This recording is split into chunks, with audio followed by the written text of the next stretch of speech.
Hey everybody, this is Nick Halliday, and today we are going to take a look at how to increase the lead volume coming off your website. It's really simple and it doesn't require another widget. That's the truth. I think about the website as your best salesperson. That's the job of the salesperson in this regard, in this space, is just to generate the lead. Not to sell the car all the way through, just to generate enough interest in the product that they fill out a lead form, whether it's an e-price, a credit application, trade evaluation, what have you. And so I want to take a look at that real quick. So when a customer comes to your website, let's do a real quick rehash. 9 times out of 10, if it's first time, they're an early shopper, they're looking to make sure you guys got deals, something going on. So from a homepage standpoint, there's marketing pods rotating. After they see that stuff, the next step is to go, hey, let's look at the specials. When they look at the specials, they go, okay, there's some good deals here. Maybe there's a deal on Camry or a lease offer. I'm going fast, I know. But then they jump into models. They look at the Camrys. They find a car that they love, right? The next step after that is to decide if they want to give information to you, whether it's an e-price off the VDP, which we'll talk about in a different video, or go and fill out a credit application, go and see what their trade is worth. There's other lead forms, like maybe they don't find the Camry that they want like high-end trim with a specific leather color inside with specific feature, and maybe they go to a page where you can find the vehicle for them, or maybe they want you just to buy their car for them outright. There's a bunch of different lead pages that we can look at. When they come to that page, just think about it. That guy has spent on average at least 10 minutes, sometimes 15, 17 minutes on your website. This might not even be your first visit to your website. So we want to make sure that we really get that conversion. Again, it's not 2% conversion of the people that come to that lead form, but maybe it's 15, 20, 30. Just keep pushing for it. And again, we've got to have that salesperson personality to really make that happen. So let's take a look at, again, I haven't looked at this dealer's website to know if they're great or not, but let's look at a couple lead forms that a typical dealer would have. Finance is the first one. So think about it. A guy goes, I know what car I want. I just want to see what I qualify. You say you have 0% for 60 months or whatever. I want to see if I qualify for that. A customer comes here, and this is the experience they get. It says Finance Center, a bunch of text. Here's a phone number.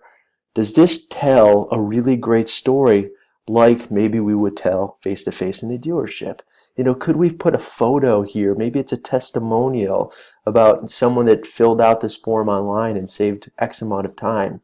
What stories would we tell here? Again, your finance director, the folks in your finance department probably has a good script of why they should do finance with you versus work with their credit card company or a local bank or credit union or something like that. That's the story you need to tell here. It doesn't necessarily just need to be in text. It also needs to be in video and with photos, because we consume those and want to consume those a whole lot more. So think about it from that perspective. This information that you're filling out today is secure. That we're going to get back to you within normal business hours within an hour. Our normal business hours are XYZ. We work with local and national banks to get you approved the best rate possible. Our goal is 100% credit approval. All these different things we need to share with them. And again, we can do it with photos and videos, and that's going to resonate a whole lot more. In this case, when we've got it, looks like it's going to be a pop-up. Yep, it's going to take me off the site. This is a really useful tool. We've got a lot of dealers that use this credit application form. There's nothing against this, but I do have an issue when it pops out and leaves the website. Again, our header is not up at the top. If they do want to bounce, they might just close the page or go to a different website. All of a sudden they're on Facebook and not buying a car anymore. Again, it doesn't give us an opportunity to merchandise it. We could put something above this, a little banner that, again, tells some of our story. So huge opportunity, again, for dealers to think about like how they would sell to get a credit application. Let's look at trade evaluation. They're using KBB, which is, again, a really popular tool in SET. KBB does a great job of selling why them and why they do a good job. You're going to get an offer and you can redeem it at a dealership. This is a nice story. Again, we need to take the KBB approach and put it on all of our page. Again, the issue is they just popped out another window, and so I'm not on their website anymore. This could be framed into your website, and you could have a banner just above it that says, hey, We work with third party to evaluate your trade online. Again, this is not us. Our goal is always to offer you the top dollar. We buy more vehicles than anyone else in town, and we're going to try to give you at least $500 more than KBB offers, whatever your story is.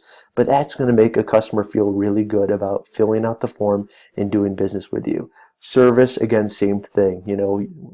Think about the fear factors of why a customer maybe wants to get credit or wants to, is going to have with service, and talk about those things, to try and encourage that lead conversion. Hey, if you fill out a service appointment online, we guarantee we're going to get you out and you're not going to be in the queue once you walk in. We work with, we have certified techs and we have Toyota certified, parts. Like those type of stories need to be told at the last step, which is the lead form page. Think about that. And then also think about like that next step. Once they fill out that form, there's always another thing. Not just a thank you page, but maybe after they do credit, they need to do a trade evaluation. Maybe they need to get map directions to where you're located. Maybe there's, a good time to teach them about the difference between you and another dealer in town, or talk about Toyota Care or something like that if they inquire about a new car. Last thing I want to mention is, again, there's a lot of canned lead forms that the website providers offer. Let's look at Make an Offer is one of them, right? Again, these are the ones that really need sprucing. Some of these third party, we can add some things around it, but, think about this. There might be 50, 100 people that come to this Make an Offer page. Are they going to fill this out based on what's here right now? Looks like it's just a phone number and a bunch of forms. We've got to sell this. Again, think of it as your best salesperson. The only thing you can say to the customer is what's on this form right here, what's on this page. So think about adding videos. Think about adding happy customer photos, happy salespeople, happy service advisors, testimonials. All those things are really, really important to tell the story of why they should take that last step and fill out a form and get a lead for you. Again, sometimes we don't need another widget. We just need to take care of the bread and butter of what we've already got. And that's what this video is all about. If we can help in any way, please feel free to give us a shout. That's what we're here for. Thanks and good luck.